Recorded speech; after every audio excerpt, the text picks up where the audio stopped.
I meet people all over the country. We do prophetic trainings. We prophesy. People love to get a word from God. And what I say is, I know it's very straight to the point. I'm kind of that way. We become drunk on hearing God at the expense of obeying God.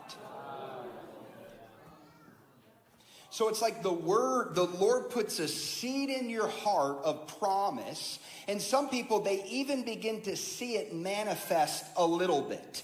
They begin to taste a little bit of the word, and then all of a sudden, bam, wilderness.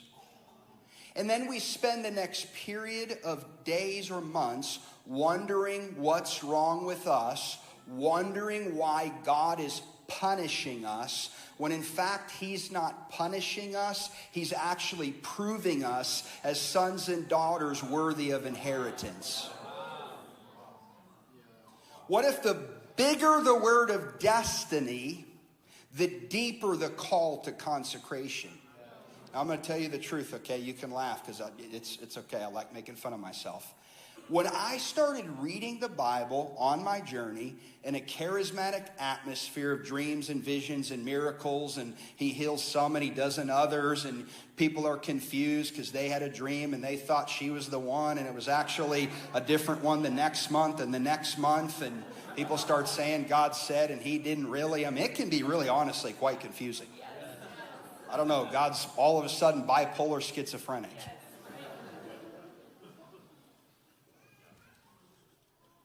But on my journey to try to discover the will of God, I found myself rooting and grounding myself in this whole concept of anointed versus appointed, that God is not mad at me, he's not against me, he's actually for me. But I went from the guy, I used to dress up in bright colors, okay? I would go to prophets' meetings. I've even hitchhiked. I hitchhiked from Florida to Pennsylvania because I wanted to grow in the prophetic. Yes, my parents thought I was nuts, okay? I hitchhiked and I sat in an airport with a bright sign. This is God's my witness. I've written about it in a book. It said, "Looking for a ride to the Prophets Conference." I mean, I was hungry. I wanted God. I wanted a word.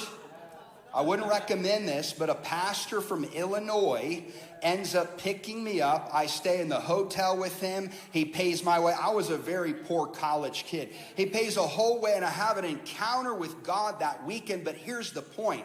I went from bright-colored can't miss me in a crowd to when I started recognizing actual prophetic process, I stopped wanting a word. I stopped dressing up, and I began to hide in the back. Because I knew the moment I got a major word from God was the moment major warfare would set in. People don't preach this because it doesn't sell, by the way. But it's straight up Bible. I want to tell you the truth tonight to help you to process God's will for your life. That includes trials and tribulations that are never meant to question God's goodness. He is a good Father who has our best interest in mind. He has seen the end from the beginning, and he is way more concerned with our character than how we feel. Old Testament, I'll give you in a New Testament. What about our brother Paul? A lot of people view Paul's life like he murdered Christians. He stood at the grave, the stoning of Stephen. All of a sudden he has this encounter on a horse. He gets knocked off. He's blinded by light. He gets healed, and then he writes the rest of the New Testament. Wrong. If you read Galatians chapter 1, you'll realize that Paul spent a period of 3 years in the desert of Arabia and doesn't make his way back up to Jerusalem for another 14. How was someone called by God like Paul perhaps go off the grid for 15 years? Where was he? What was he doing? He was being prepared by God in the wilderness, probably showing him how much he had to suffer for the sake of Christ. So out of the New Testament, I like to talk about 3 C's: calling, consecration, and commissioning. I believe our problem in much of the church is we believe because I'm called, I'm commissioned.